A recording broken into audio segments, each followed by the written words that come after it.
안녕하세요. 놀라운 논란의 미스터 논란입니다. 번리가 맨시티에게 1대0으로 지면서 강등이 확정됨과 동시에 맨시티가 1위로 올라섰습니다. EPL이 정말 끝까지 아수라장이다라는 이야기가 나오고 있는 와중인데 이 상황 가운데 가장 신난 팬들 있죠. 바로 손흥민 선수를 응원하던 토트넘 팬들입니다. 토트넘 팬들은 맨시티가 1위, 아스날이 다시 2위가 되었다며 기뻐하는 모습을 보여줬는데 손흥민 선수가 나간 이후로 기뻐할 게 이 정도의 사건밖에 없다라는 토트넘 팬들의 반응이 이어지고 있습니다. 어떤 이야기들 나오고 있는지 해외 외신 그리고 해외 팬들의 반응까지 바로 들어가 보시죠. 최근에 아스날과 맨시티의 우승 경쟁 부분에서 아스날의 우승 확률이 급격하게 떨어지는 상황이 있었습니다. 이게 바로 맨시티가 아스날에게 이기고 나서인데 아스날이 무려 91%에서 43%까지 우승 확률이 추락하는 모습을 보여줬고, 그리고 이제 이 폴리마켓이라고 하는 이 사이트에서는 맨시티의 우승 확률이 무려 57%다라고 예측을 하고 있습니다. 사실 리버풀, 맨유 논할 이야기는 아니고 아스날과 맨시티 2파전인데, 그런데 여기에서 맨시티가 이번 시즌 처음으로 아스날보다 높은 우승 확률을 기록하게 된 것입니다. 굉장히 흥미로운 부분이죠. 한때 리버풀이 좀 높았던 적이 있었지만 대부분의 상황에서는 아스날이 가장 높았고, 심지어 거의 90%에 육박한 때도 있었거든요. 그런데 맨시티가 이거를 추월을 해내면서 이번 EPL의 우승은 맨시티의 확률이 높다라는 이야기가 나오고 있습니다. 물론 옵타 같은 경우에는 아직도 이게 이제 번리전 이후에 업데이트된 부분이긴 합니다만 여전히 아스날이 우승할 확률이 66%라고 보고 있습니다. 이거는 향후에 이 양 팀이 남아있는 일정 부분에서 어떻게 해석하고 있는지에 따라서 좀 차이가 있는 것으로 보이지만, 여하튼 이 두 팀은 현재 승점 동률입니다. 70점으로 동률을 이루고 있는 상황인데, 그러면 어떻게 될 것인가? 프리미어 타이틀 레이스가 결국에는 이 득실차로 인해서 결정될 수 있다는 이야기가 나오고 있는 것이죠. 맨시티랑 아스날은 결국에는 다득점 싸움을 해야 된다. 맨시티랑 아스날이 일단은 4월 19일날 붙었을 때 맨시티가 2대1로 이겼죠. 아스날 입장에서는 좀 불행한 그리고 불운한 경기였다고 할 수 있는 게 기대값이 더 높았어요. 골 기대값이 더 높았는데도 불구하고 맨시티에게 2대 얻어 맞으면서, 그러면서 이제 패배를 하게 되었고, 남아있는 일정을 봤을 때 일단 번리전은 끝났으니까요. 나머지 이렇게 쭉 봤을 때에도 맨시티가 약간은 더 어려운 일정을 가지고 있다라고 옵타가 보고 있습니다. 그래서 아스날이 우승할 수 있는 확률이 여전히 조금 더 높은 편이다라고 보고 있지만, 하지만 또 흥미로운 부분은 맨시티가 프리미어리그에 이제 1위로 올랐을 때, 1위 자리로 올랐을 때 시즌 33경기까지 지나간 이후에서 맨시티가 1위로 올라왔을 때 절대로 우승을 놓친 적이 없다고 해요. 그러니까 사실 이 부분으로만 봤을 때 맨시티의 우승 확률 100%다라고 이야기 나오는 거죠. 물론 약간 좀 애매하긴 했습니다. 번리와의 경기에서 맨시티가 1위로 올라오긴 했지만 하나의 골밖에 넣지 못했는데, 이 골은 심지어 5분 때 홀란에게 굉장히 잘 들어간 스루 패스를 홀란이 이제 마무리를 하면서 그러면서 나온 골입니다. 이게 5분 때에 나온 골이고, 그 뒤로 이제 홀란이 꽤 많은 기회가 있었고 맨시티의 기회가 꽤 있었는데 마무리를 못하면서 그대로 1대0으로 끝났거든요. 물론 1대0도 1위 자리로 올라가기엔 충분했습니다. 그래서 골 디퍼런스가 실제로 이제 몇 점 차이가 나냐라고 했을 때 일단은 실점한 골이 3점 차이가 나죠. 맨시티가 3개 더 실점을 했고, 그리고 골 4, 골을 넣은 부분에서는 이제 3골을 더 넣었기 때문에 결국에 득실차가 0입니다. 그런데 이럴 때는 누가 더 많이 넣었는지 득점을 이제 더 보게 되거든요. 그렇기 때문에 맨시티가 득점을 더 많이 한 상황이기 때문에 맨시티가 지금 올라와 있는 상황인 거죠. 그러니까 진짜 간발의 차이로 맨시티가 1위에 올라 있는데, 번리전이 그래서 좀 아쉽다고 이제 맨시티 팬들 사이에서 이야기가 나오는 것입니다. 번리를 상대로는 좀 더 골을 많이 넣었어야 하는 거 아닌가라는 이야기인 거죠. 근데 이 상황을 보면서 기뻐하고 있는, 올레올레를 외치고 있는 팬들이 있으니 이는 다름 아닌 토트넘 팬들입니다. 샤덴프라우드 이런 이야기를 하는데, 정말 절실할 때에는 남들의 불행을 보면서 기뻐하는 그러한 상황이 필요하다. 이게 우리가 남아있는 전부다. 손흥민 선수 떠난 이후에 토트넘에게 남아있는 것은 아스날의 우승 실패를 바라는 마음뿐입니다. 우리가 강등만 면할 수 있다면 그러면 이번 시즌은 사실상 꽤 성공적인 시즌이었다고도 말할 수 있을 것 같다. 토트넘은 강등을 면하고 아스날은 우승을 못하게 되는 그런 상황이면 토트넘은 행복할 수 있다. 우리가 아스날과 어쩌면 운명적으로 얽혀있는 것 같다. 그들이 이기면 우리는 강등당하고, 만약에 그들이 지면은 우리는 강등을 안 당하는, 아마 축구의 신이 이런 시나리오를 짠 것 같다. 뭐 이런 식의 이야기까지 나오고 있고, 마음이 따뜻해지는 장면이다. 우리가 만약에 강등을 당하지 않고 생존한다면은 얼마나 충격적인 시즌이 될 것인가. 아스날 팬들에게도 정신적인 타격이 크고, 그리고 이제 토트넘 팬들에게는 뭐 그나마 다행인 좀 향후를 좀 도모할 수 있는 그런 시즌이 될 수 있는 것이죠. 여하튼 굉장히 흥미로운 상황인데, 요즘 프리미어리그가 굉장히 어지럽습니다. 첼시 같은 경우에는 로세니어 감독을 이번에 해임을 했어요. 경질을 했습니다.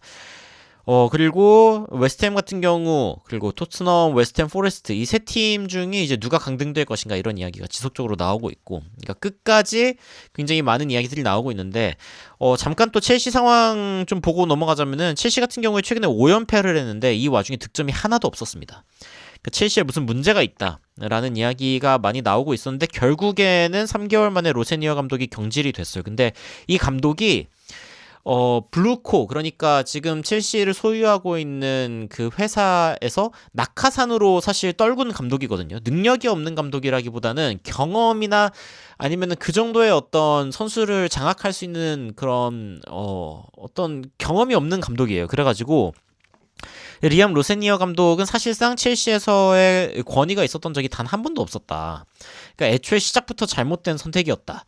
이런 이야기가 이제 애슬레틱지에서 나오고 있는 것이고, 이게 무슨 상황이냐? 선수들과 나의 엄청난 디스커넥트가 있다고 느낀다. 연결이 되지 않은 뭔가 단절감이 있다라는 거죠. 그러니까 팀 미팅에서도 그렇고 선수들이 나랑 소통이 안 된다. 사실 로세니어 감독은 미스터 블루코라는 별명이 있을 정도로, 그러니까 이게 아까 이야기했던 그 첼시를 소유하고 있는 회사의 이름인데 완전 낙하산과 같은 그런 느낌이었죠. 그리고 처음에는 사실은 또 성적이 꽤 괜찮았기 때문에 그나마 좀 버티나 했는데, 자신의 스타일을 녹여내려고 시작하는 순간부터 완전 나락으로 가기 시작했어요. 그래가지고 로세니어의 어떤 포텐셜 같은 경우에는 분명히 있는, 잠재력이 있는 그런 감독이기는 하지만 너무 일찍 내려왔다. 그러니까 조금 더 경험을 쌓고 다른 팀에서 뭔가 잘하는 모습을 보여주면서 그러면서 첼시에 왔으면 괜찮았을 텐데, 별로 CV worthy하지 않다. 그러니까 경력으로 봤을 때 너무 가치가 없었다. 선수들도 그래서 따르지 않았다라는 이야기가 나오고 있는 것이죠. 그리고 이제 재밌는 이야기 중에 하나가 이제 토트넘의 강등 확률에 대한 부분인 것인데, 이 토트넘의 강등 확률, 뭐 데제르비 감독은 5경기 연속으로도 이길 수 있는 팀이다라고 이야기를 했지만, 실제적으로 확률을 봤을 때는 승리 확률이 50% 이상인 팀이 하나도 없습니다. 울버햄튼, 아스톤빌라, 리즈, 첼시, 에버튼을 상대로 토트넘의 승리 확률이죠. 승리 확률은 39%, 17%, 43%, 21%, 37%밖에 되지 않는. 그리고 이걸 연속으로 이기기 위해서는, 이걸 이제 다 곱으로 연산을 했을 때 이야기인데 0.23%, 5연승의 가능성은 1%도 채 되지 않는다. 라는 거를 볼 수 있는 대목이죠. 토트넘이 지금 남아있는 경기 가운데 그래도 3승을 거둔다면, 그러면 이제 승점 40점까지는 가능한데 3승은 약간 가능성이 있어 보입니다. 왜냐면 리즈, 울버햄튼, 에버튼, 요즘 또 첼시가 그렇게 분위기가 좋은 편은 아니니까 뭐 첼시도 어쩌면 이제 잡는다라고 했을 때 아스톤 빌라는 좀 어려울 것 같기는 하지만, 그렇게 하면 이제 승점 40점을 갈 수 있는 상황인데, 물론 토트넘 입장에서는 상대가, 그러니까 지금 노팅엄이나 웨스트햄이 좀 망하기를 바라야 되는 그런 상황입니다. 그러니까 진짜 토트넘의 문제가 무엇이냐? 자신의 운명이 자신의 손에 있지 않다는 거죠. 토트넘 팬들은 지금 조마조마하게 웨스트햄과 노팅엄의 결과를 보면서 그들이 무조건 승점을 떨구기를 기대를 하고 있습니다. 그 와중에 토트넘은 승점을 쌓아야, 그래야 이제 역전이 가능한 상황인 것이죠. 그런 게 토트넘의 상황과는 별개로 좀 한국 축구 팬들에게는 EPL에서 좀 아쉬운 상황이 벌어지고 있는 게, 결국에는 EPL 한국 선수 0명이 현실되고 있다는 이야기가 나오고 있습니다. 왜냐면은 울버햄튼이 이제 2부 강등이 확정이 되었기 때문이죠. 남은 경기 어떻게 하든 강등이 확정됐다라는 부분인데, 그러면은 뭐 다른 선수들 누가 있냐라고 했을 때 브라이튼의 윤도영 선수, 브렌트포드의 김지수 선수, 뉴캐슬의 뭐 박승수, 그리고 토트넘에 양민혁 선수가 있는데 양민혁 선수는 포츠머스에 있을 때 잘 하다가 최근에 코번트리 시티에서는 전혀 출전을 못하고 있어요. 코번트리 시티 같은 경우에는 25년 만에 1부 리그 승격이라는 쾌거를 이루기는 했는데 양민혁은 지금 12경기째 명단에서 제외된 상황이에요. 그러니까 승격이라는 확정을 지었으면 양민혁 선수를 또 쓸만하지 않냐라는 이야기가 나오고 있지만 아직까지도 출전 소식이 없는 거를 봤을 때 양민혁 선수가 과연 이제 이 팀에 계속 있겠느냐, EPL에서 이제 볼 수 있겠느냐 라는 부분이 이제 또 질문으로 올라오고 있는 부분인 것이고, 박지성 선수 이래로 지금 EPL에 계속 한국인 선수가 있었거든요. 이것도 정말 어떻게 보면 좀 대단한 기록인데 21년간 이어져 온 EPL 코리안 리거의 명맥이 끊길 수도 있다라는 이야기가 나오고 있습니다. 그래서 이제 에브라가 최근에 이 레전드 경기 이벤트 매치에 와가지고 그런 이야기를 했었죠. 뭐 프리미어리그만 축구 유일한 리그가 아니고 뭐 이강인 같이 파리 생제르맹에서 잘하고 있는 선수도 있지 않냐? 라고 했는데 이강인 선수는 또 계속 주전으로 나오는 그런 선수가 아니기 때문에 지금 한국 팬들 입장에서는 굉장히 또 아쉬울 수 있는 부분이죠. 여하튼 EPL 코리안 리거 전멸 우려인데 박지성 선수는 황희찬이 다음 이적 시장에 어디로 가는지를 좀 기대해봐야 된다. 이 정도의 입장을 남겼고, 다른 선수들 같은 경우에는 뭐 김민재 선수는 미넨을 떠날 생각이 없다라는 이야기가 거의 뭐 공신력 높게 나오고 있고, 이강인 선수는 뭐 아틀레티코 마드리드에 대한 얘기가 나오고 있기는 하지만 선수 본인은 어쨌건 파리에 남고 싶어하는 것 같은 그런 상황이기도 합니다. 그래서 참 아쉬운 상황이죠. 이런 상황에서 손흥민 선수의 토트넘 시절이 점점 더 그리워질 수밖에 없는 것은 손흥민 선수는 21세기 최고의 토트넘 선수다라는 이야기가 최근에도 다시 한번 나왔는데 뭐 해리케인, 베일을 뛰어넘고 토트넘에서는 최고의 선수였다라는 이야기를 하는 것이죠. 그나마 손흥민 선수가 이제 남아있지 않은 거에 대한 아쉬움을 달랠 수 있는 한 가지 길이 있다면은 제가 봤을 때는 오연규 선수가 EPL로 갈 수 있느냐의 문제일 것 같아요. 토트넘은 쳐다도 보면 안 되고 그리고 맨체스터 유나이티드에 대한 이야기가 나오기는 하지만 맨체스터 유나이티드랑 토트넘이 일단 아시아 시장에 관심이 많은 EPL 팀들이기 때문에 이걸 기점으로 다른 EPL 팀들도 오연규 선수를 좀 알아봐줬으면 좋겠다라는 생각을 해봅니다. 여하튼 EPL의 정신없는 와중에 코리안 리거의 전멸이 될 수도 있다라는 이야기, 그리고 아스날의 우승 경쟁 과연 어떻게 될지에 대한 이야기와 함께 토트넘의 강등 과연 실제로 일어날 것인가, 이 부분에 대해서도 끝까지 지켜볼 만한, EPL은 좀 재밌는 지금 요소가 많이 있는 상황입니다. 여러분들은 어떤 소식이 가장 좀 주목이 가시는지 궁금한데요. 댓글로 의견 남겨주시면 또 관련된 소식들 외신으로 전해질 때 또 빠르게 전달해드리도록 하겠습니다. 이상 놀라운 논란 미스터 논란이었습니다. 시청해주셔서 감사합니다.